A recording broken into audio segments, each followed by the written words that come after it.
कुंवर साहब आपका बहुत बहुत शुक्रिया, आपने वक्त निकाला। सर ये जब एक रिपोर्ट ये कह रही है कि जी बाकायदा एक धांधली की गई, मनसूबाबंदी की गई इस धांधली की, इसमें ये DROs ROs सब मुलव्विस थे, अब इनके खिलाफ कार्रवाई क्या हो सकती है? खुद इलेक्शन कमीशन कार्रवाई करेगा या फिर ये मामला अदालत में जाएगा?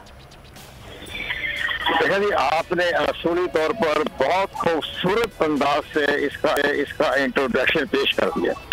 अब हम इसको आगे लेके चलते हैं। जो कुछ माजी में हुआ तो वो तमाम आपने हालात बयान कर दिए।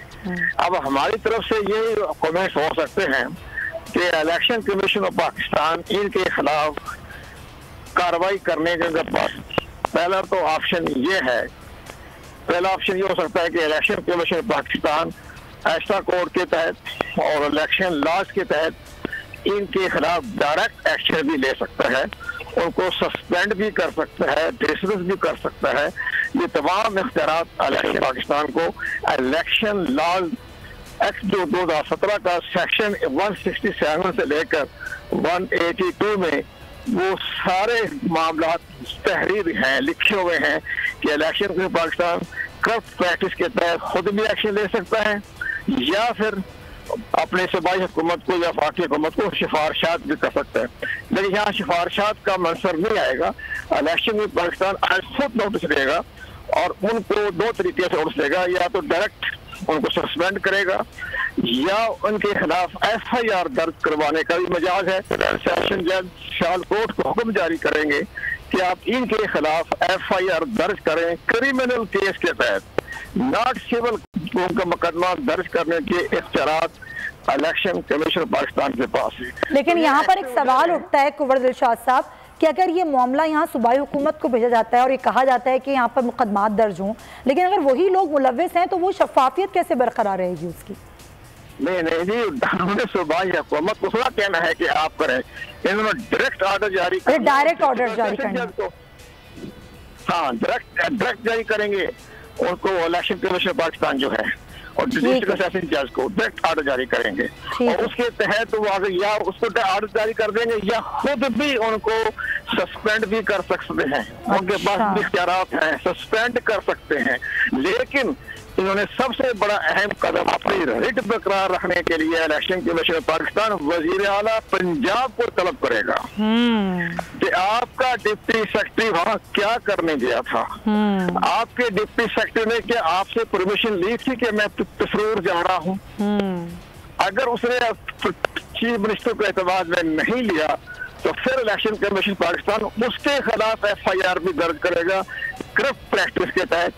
इसको आप इमीडिएटली 3 साल की सजा है, 3 साल की या 3 साल की सजा या डिसमिस भी करेगा इलेक्शन कमीशन। लेकिन सबसे पहले उन्होंने उस्मान बुज़दार से पूछना है कि किसकी इजाजत से ये तस्वीर गया।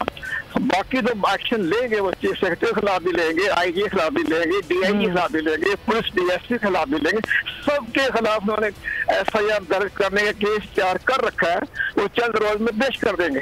अच्छा, वो ढूंढ रहे हैं कि वो ऑप्शन क्या इख्तियार करें, हम खुद डायरेक्ट एक्शन लें या डिस्ट्रिक्ट सेशन जज, ये इलेक्शन कमीशन ने फैसला करना है। ये इलेक्शन कमीशन की सवाबदीद है। मैं 1-2 चीजें और भी आपसे पूछना चाहती हूँ, लेकिन हमारे दूसरे मेहमान हैं उनको भी हम जरा शामिल गुफ्तगू करते हैं। गौस मोहम्मद साहब, ज़रा मुस्लिम लीग नून की एक बड़ी कामयाबी भी है इसमें। मुस्लिम लीग नून ये कह रही है कि सुप्रीम कोर्ट एक्शन ले, लेकिन क्या खुद दरवाजा खटखटाया जाएगा आला अदालत का मुस्लिम लीग नून की जानिब से?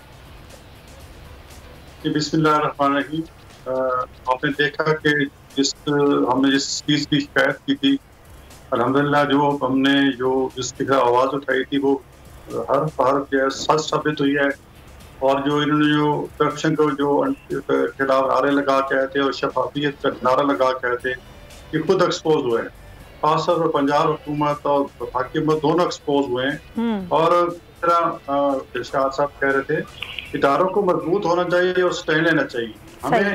हमारी यही कोशिश, हमने हमेशा इदारों को मजबूत किया है। इलेक्शन कमीशन को जरूर अच्छा लेना चाहिए। हम कुछ इंतजार करेंगे, अगर नहीं हो तो फिर सुप्रीम कोर्ट में हम जरूर जाएंगे और कहेंगे कि इस तरह ठीक है होना चाहिए। और मेरे ख्याल में अब उस्मान बुज़दार साहब का या प्राइम मिनिस्टर का रहने का जवाब ही रहेगा। ठीक है, पॉइंट टेकन। अच्छा, मैं क्विकली जरा बैरिस्टर साहब की जाने बढ़ूं। बैरिस्टर साहब, आप ज़ाहिर ज़्यादा बेहतर कानून को समझते हैं हम सबसे। मेरा सवाल आपसे ये है कि एक तो पीपल्स पार्टी ज़ाहिर एक बड़ी सियासी जमात है, वो खुद इस तरह इस मामले को किस तरह देखिए, खुद आप क्या समझते हैं कि कानून इसमें अपना रास्ता किस तरह बनाएगा? ये डस्का की जो रिपोर्ट सामने आई है। बहुत शुक्रिया जी। कानून रास्ता इसी तरह बनाएगा कि इलेक्शन कमीशन ऑफ पाकिस्तान एक बाख्तियार इदारा है और कानूनी तौर पे उनके पास सारे इख्तियार हैं। मैं समझता हूँ कि इसमें इन्हें सुप्रीम कोर्ट जाने की भी ज़रूरत नहीं है। मैं एग्री करता हूँ कमर दिलशाद साहब के साथ कि इलेक्शन कमिश्नर को वो पंजाब के हों या पाकिस्तान के, उनके पास पूरे इख्तियारात हैं इस सारे मामले को, और तमाम ऑफिसर्स को जो भी इसके अंदर मुलव्वस थे उन्हें वो सस्पेंड कर सकते हैं। उनकी इंक्वायरी मजीद अगर करना चाहते हैं वो कर सकते हैं। उनके खिलाफ कोई केसेस बनाना चाहते हैं क्रिमिनल, तो वो भी बनाए जा सकते हैं। तो उनके पास पूरे इख्तियार हैं। दूसरी बात ये है कि एक चीज़ वाज़े होगी इस सारे मामले के अंदर, और पीपल्स पार्टी रोज़े अव्वल से कह रही है कि पाकिस्तान के अंदर ये इंतखाबात को चुराने का, अवाम के हक़ हाकमियत पे डाका डालने का जो अमल शुरू है वो हमेशा इलेक्शंस में होता रहा है। और जिस तरह 1990 के इलेक्शन आपको याद होंगे, तो हम लोग सुप्रीम कोर्ट ऑफ पाकिस्तान में गए और उस वक़्त वहाँ पे साबित हुआ कि उस वक़्त के ISI चीफ ने, बाद में माना भी असद दुरानी ने, कि ये काम होते रहे। तो क्योंकि इसके अंदर ये जो सारा मामला डस्का से रिलेटेड है, इसके अंदर सिविल जो आपकी ब्यूरोक्रेसी है वो मुलव्वस है, और वो किसी के हुक्म के बगैर नहीं हो सकती। किसी डिप्टी सेक्रेटरी की क्या मजाल और क्या उसका स्टेक हो सकता है डस्का के इलेक्शंस में। ये PTI की हुकूमत एक नाजायज हुकूमत है, नाजायज इलेक्शन से आई है। वो इमरान खान जो अपनी चंद 4 नशस्तों के लिए पूरा मुल्क उन्होंने सर पे उठा रखा था, धरने, जलाओ, गिराओ, बिल जला दो, फलां कर दो, सिर्फ 4 सीटों का मुतालबा करते थे। और अब इमरान खान ने पूरे इलेक्शन को रिग किया है, पूरे पाकिस्तान के अंदर इलेक्शन चोरी हुए हैं, RTS सिस्टम बैठा है और उसके जरिए एक नाजायज हुकूमत बैठी है। उस नाजायज हुकूमत ने होने वाले जिस तरह इलेक्शंस को चुराया है, अगर ये इलेक्शन कमीशन यहाँ पे, चीफ इलेक्शन कमिश्नर यहाँ पे पूरा स्टैंड ना लेते तो शायद इस इलेक्शन को भी चुरा लिया जाता। तो ये इस चीज़ को वाजे करता है कि क्यों ये EVM लाना चाहते हैं, क्यों ये इलेक्शन कमीशन पे वुज़रा कहते हैं कि दावा बोल दो, जला दो, आजम स्वाति जैसे लोग क्यों ये कहते हैं कि चीफ इलेक्शन कमिश्नर को खत्म करो, जो कि एक आज़ाद इदारा है। इदारे को, इदारों के सरबराहों को ये धमकी आमेज ये जो बातें कर रहे हैं वुज़रा और वज़ीर आज़म, ये सिर्फ ये है कि ये इस वक्त इलेक्शन कमीशन उनके जो 2023 का प्लान है धांधली का EVM के जरिए, उस शैतानी चरखे के जरिए, उसके दरमियान रुकावट है। तो इसलिए हम समझते हैं कि पाकिस्तान की तमाम सियासी जमातें इलेक्शन कमीशन ऑफ पाकिस्तान के पीछे खड़ी हों और इलेक्शन कमीशन ऑफ पाकिस्तान शफाफ इलेक्शन के लिए लाया अमल बनाए। तमाम पॉलिटिकल पार्टीज और पार्लियामेंट उन्हें सपोर्ट करेगी। बिल्कुल सही। पाकिस्तान मुतहम्मिल नहीं हो सकता धांधली ज़्यादा इलेक्शन। जाहिर है अगर ये एक जगह इस तरह की धांधली साबित हुई है तो अगर और जगह भी तहकीकात हो तो पता नहीं क्या मामला था। बिल्कुल दुरुस्त कह रहे हैं बैरिस्टर साहब, आपका पॉइंट आया। कुंवर दिलशाद साहब, अभी आपने कहा कि कार्रवाई ज़ाहिर इलेक्शन कमीशन की जवाबदेही, इलेक्शन कमीशन कार्रवाई करेगा, डायरेक्ट हुक्म देगा मुकदमा दर्ज करने का, उसके बाद 3 साल की आप कहने सज़ा हो सकती है। और ये सज़ा जो होगी वो तमाम जितने भी लोग होंगे सबके लिए एक होगी या इससे ज़्यादा सज़ा भी हो सकती है?